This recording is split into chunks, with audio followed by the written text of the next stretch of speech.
नमस्कार दोस्तों, मैं प्रियंका स्वागत करती हूँ आप सभी का आपके अपने YouTube channel smart study classes 77 पर। दोस्तों, हम लेकर आए हैं आप लोगों के लिए नूतन वर्ष की बहुत सारी शुभकामनाओं के साथ आपके लिए एक नया लक्ष्य। जी हाँ, वो क्या है? टारगेट 2022।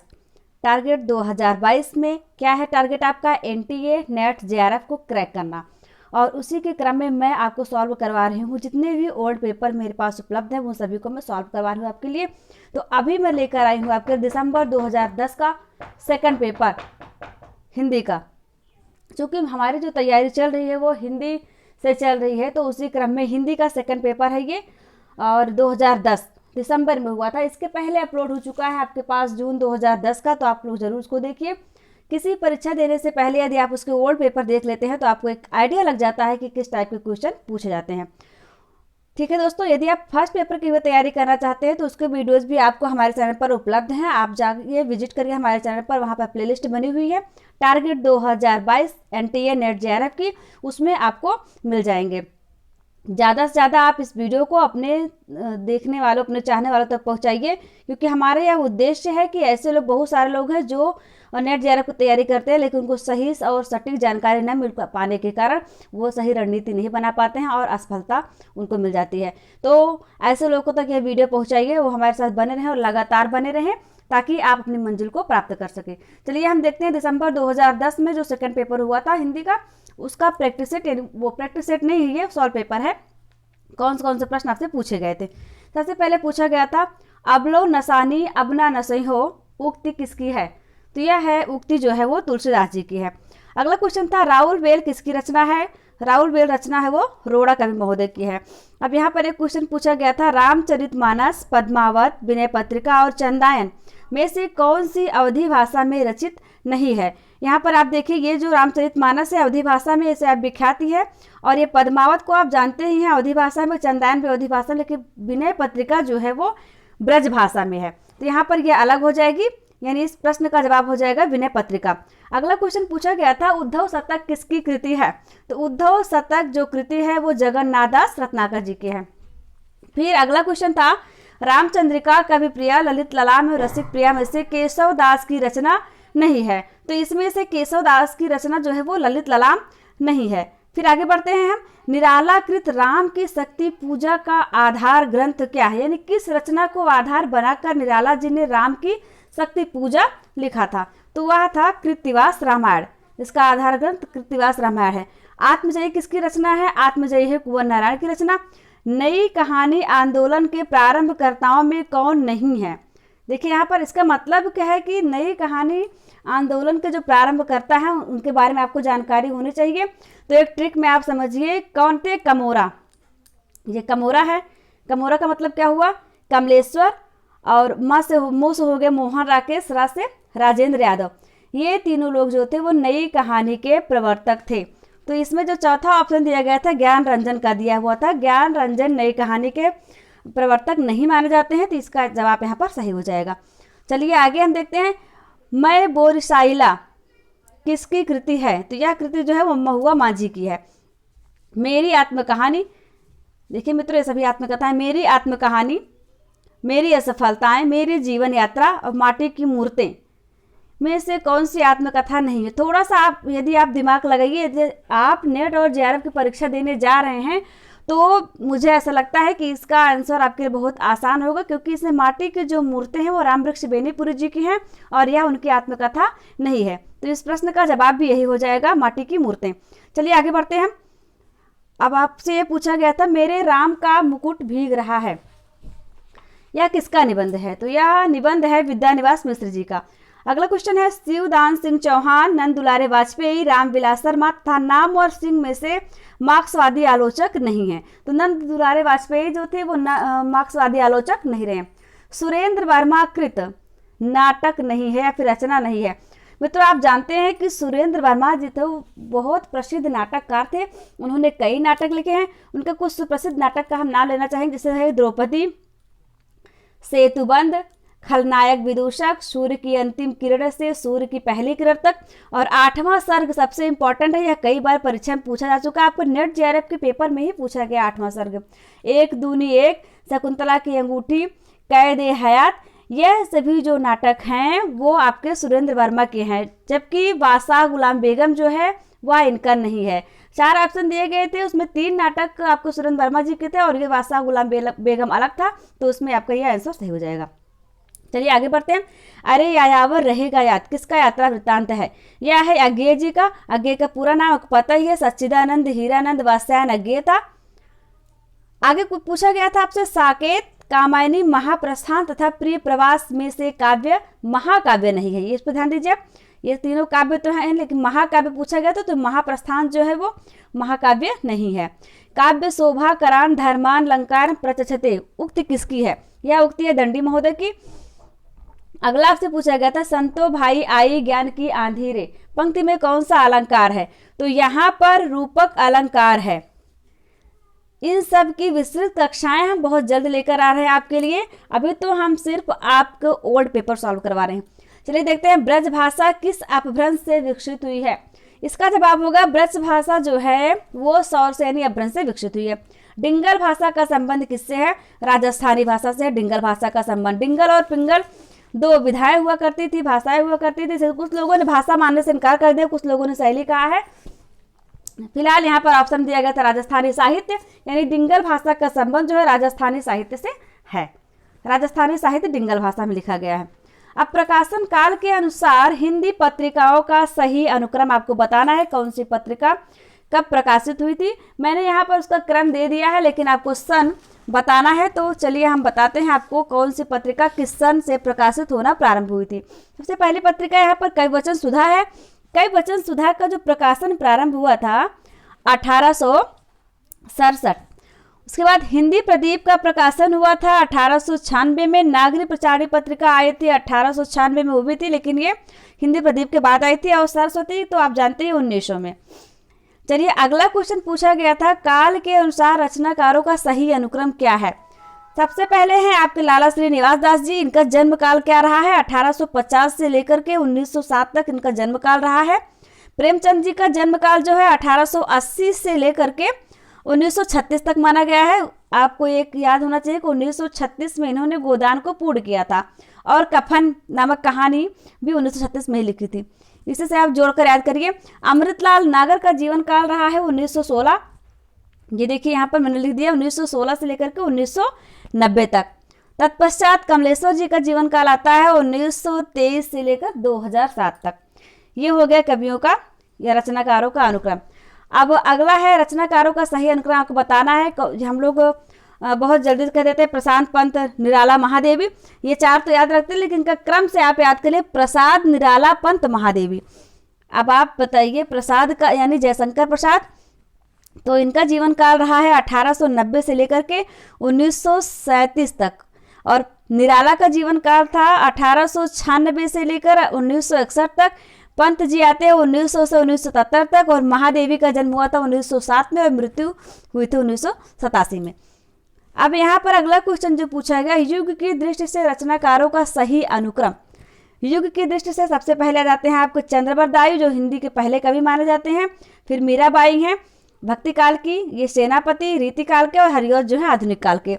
लेकिन इनका जीवन काल भी जानना आवश्यक है। तो चंद्रवरदायी का समय माना जाता है 1149 से लेकर के 1192 तक। और मीराबाई का जन्म हुआ था 1498 में। कब हुआ था? 1498 में। और उनको मृत्यु प्राप्त हुई थी 1557 में। सेनापति जो है वो 17वीं शताब्दी के आसपास मौजूद माने जाते हैं। हरिऔध जी का जन्म हुआ था 1865 में और मृत्यु हुई थी 1947 में। चलिए हम आगे बढ़ते हैं, बहुत ज़्यादा टाइम आपका बर्बाद ना करते हुए हम अपने टाइम को यूटिलाइज करते हुए आगे बढ़ते हैं।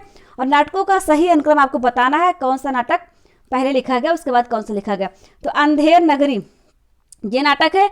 और ये कब लिखा गया था? अंधेर नगरी लिखा गया था 1881 में। चंद्रगुप्त लिखा गया था 1931 में। आषाढ़ का एक दिन लिखा गया था 1958 में। और 8वां सर्ग लिखा गया था 1976 में। इसका सही क्रम है अंधेर नगरी, चंद्रगुप्त, आषाढ़ का एक दिन, 8वां सर्ग। चलिए आगे बताइए उपन्यासों का कालानुसार सही अनुक्रम क्या है? यहाँ पर 4 उपन्यास दिए गए हैं। देखिए ये गोदान उपन्यास अभी मैंने आपको बताया था 1936 में मुंशी प्रेमचंद का पूर्ण अंतिम उपन्यास कौन सा था? गोदान था। फिर टेढ़े मेढ़े रास्ते है, और ये कब आया था? तो 1948 में आ गया था। मैला आंचल आया था 1954 में, और राग दरबारी आया था 1968 में। इस प्रकार इसका सही अनुक्रम जो हो जाएगा गोदान, टेढ़े मेढ़े रास्ते, मैला आंचल और राग दरबारी। अगला क्वेश्चन आपसे पूछा गया कहानियों का कालानुसार सही अनुक्रम बताइए। यहाँ पर 4 कहानियां दी गई हैं। देखिए, उसने कहा था कहानी प्रकाश में कब आई थी? 1915 में। कफन अभी मैंने आपको बताया था 1936 में, और वापसी 1960 में।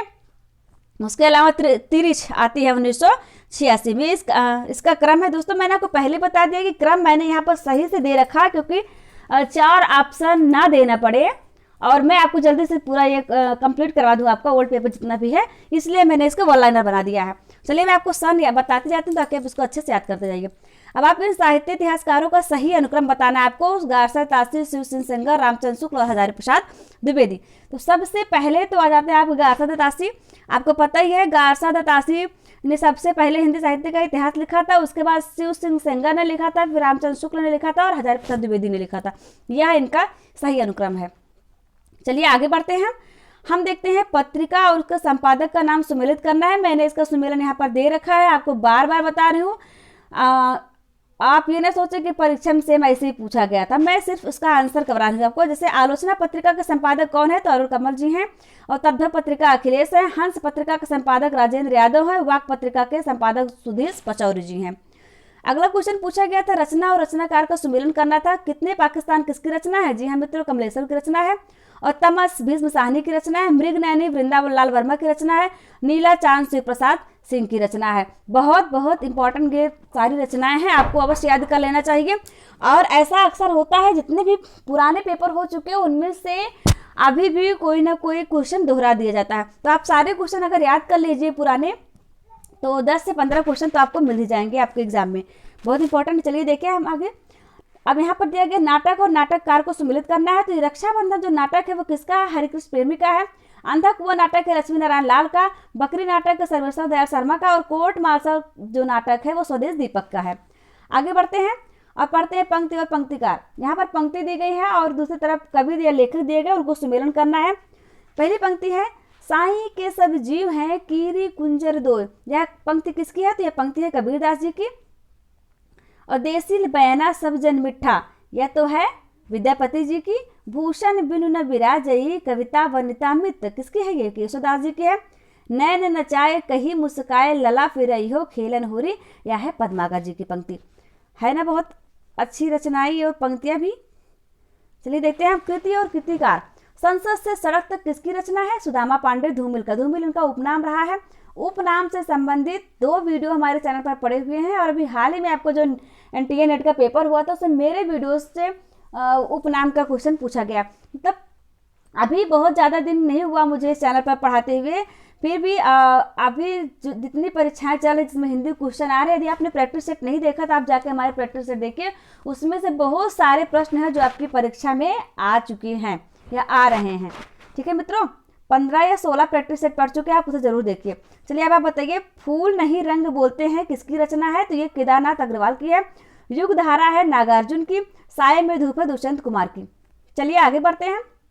कहानी और कहानीकार को सुमेलित करना है।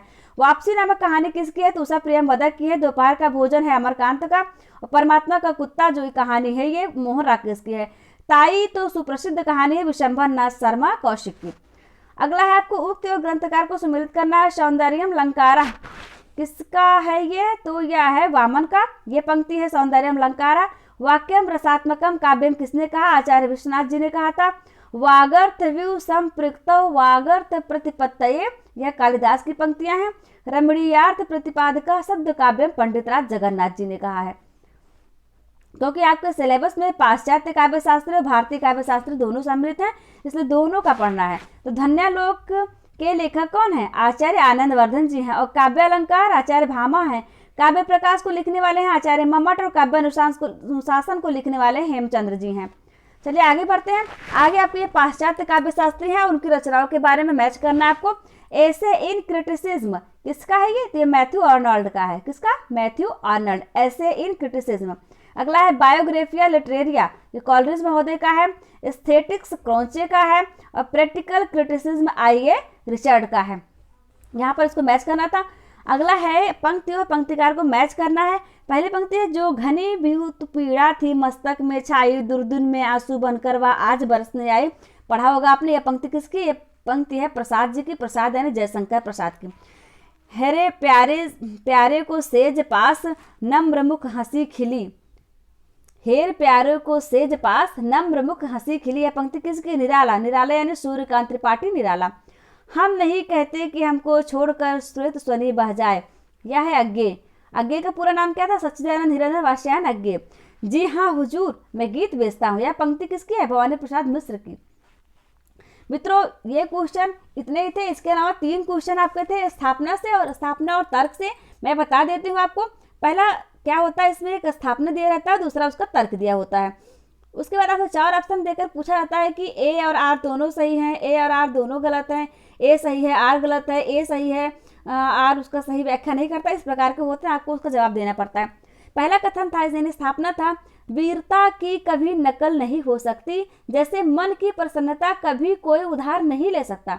इसका तर्क दिया गया है, क्योंकि वीरता का संबंध मनोबल से है। इसमें आपकी ये दोनों सही है, यानी स्थापना भी सही है, इसका तर्क भी सही है। स्थापना नंबर 2 दिया गया था, ये देखिए इसमें ए दिया था, मानव जीवन की पूर्णता के लिए कर्म ज्ञान और उपासना तीनों के मेल की आवश्यकता है। अब इसका तर्क क्या था? तर्क था, क्योंकि मनुष्य जीवन की पूर्णता में उपासना का स्थान सबसे महत्वपूर्ण है। ये इसका तर्क गलत था और स्थापना सही था, यानी ए सही था और आर गलत था। आखिरी है ये, और पूछा गया था आपसे श्रद्धा का कारण। ये देखिए यहाँ पर पूछा गया क्या? श्रद्धा का कारण निर्दिष्ट और ज्ञात होता है। इसका तर्क था, क्योंकि श्रद्धा में दृष्टि पहले कर्मों पर से होती हुई श्रद्धेय तक पहुंचती है। जी हाँ मित्रों, यदि हमें किसी के कर्म अच्छे लगते हैं तभी तो हम उसके साथ श्रद्धावत व्यवहार करते हैं। यह दोनों कथन और स्थापना सही था। इसका स्थापना और तर्क से क्वेश्चन भी आपके 4-5 पूछे जाते हैं। तो इसके लिए आपको पूरे साहित्य को, पूरे व्याकरण को, पाश्चात्य काव्यशास्त्र को, पूरे मतलब हर एक टॉपिक को ध्यान से पढ़ना होगा, क्योंकि स्थापना और तर्क जो होता है वह इन्हीं में से पूछा जाता है। किसी कवि का कथन रहता है, तो कुछ किसी का लेख रहता है। आपको बहुत ध्यान से पढ़ना होगा। पढ़ने के लिए आप जुड़े रहिए हमारे साथ। आप आइए हमारे चैनल पर और पढ़िए, आपको पूरी जानकारी मिलेगी। पूरा पाठ्यक्रम हम कवर करवाएंगे आपको, वो भी निःशुल्क। तो आपने जो लक्ष्य निर्धारित किया टारगेट 2022 का, उसे ज़रूर पूरा करिए। अभी हमारे पास पर्याप्त टाइम है, हम पूरा पढ़ेंगे, मिलकर पढ़ेंगे। ठीक है मित्रों, तो आप स्वस्थ रहिए, मस्त रहिए, अपना और अपनों का ख्याल रखिए। कोरोना से बचकर रहिए, उसका नया वेरिएंट आ गया है, विभिन्न प्रकार के संक्रमण फैल रहे हैं, उन सब से बचते हुए अपने पढ़ाई को आप जारी रखिए। ठीक है मित्रों, मिलते हैं हम आपसे अगले वीडियो में। तब तक के लिए नमस्कार, जय हिंद, जय भारत।